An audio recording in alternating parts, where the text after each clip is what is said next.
Hi, I'm Lucy Lightfoot.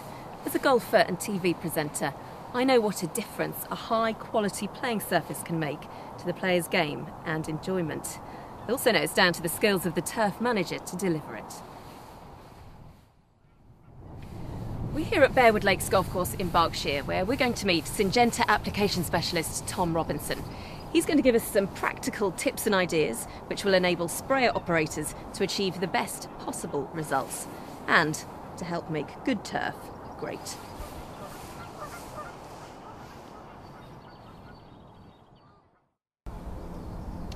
Tom, you're now going to tell us about how to check for nozzle wear. Obviously, as the final point of delivery, it's crucial that they're working efficiently and accurately.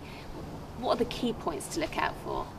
I think nozzles do wear, that's the first point.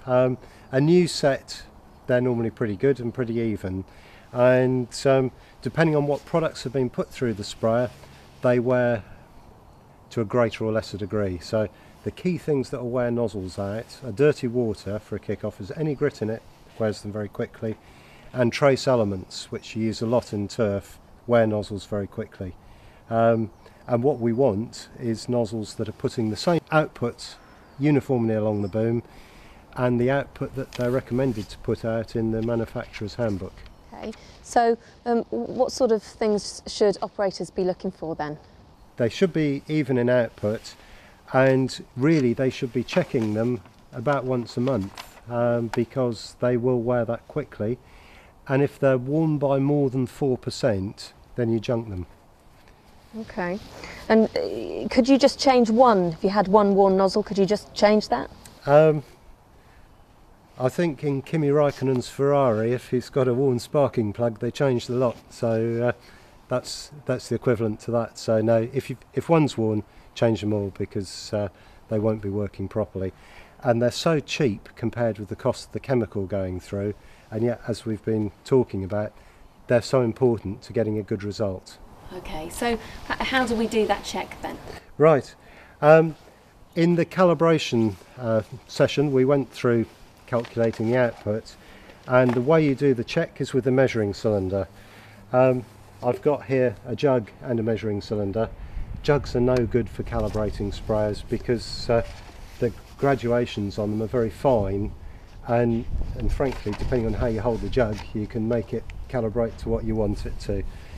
That's what you should use for measuring chemical though, because it's stable and won't fall over.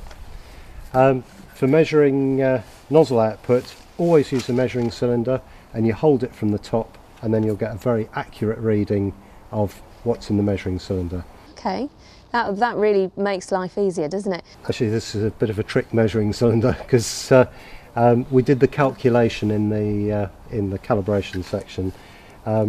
Once you calibrated the sprayer, what you really want to do is check it. You know your speed's right. So what we've done on this measuring cylinder is put a table on the back. So as long as the operator knows the speed that he's travelling at, he collects the liquid in it for however many seconds it says. So if he was going at 8 kilometres an hour, he'd collect the liquid for 45 seconds. And then you set the sprayer to the right pressure. You put the measuring cylinder underneath it, collect for 45 seconds, and then it'll actually tell you here how many litres a hectare you're applying. Okay.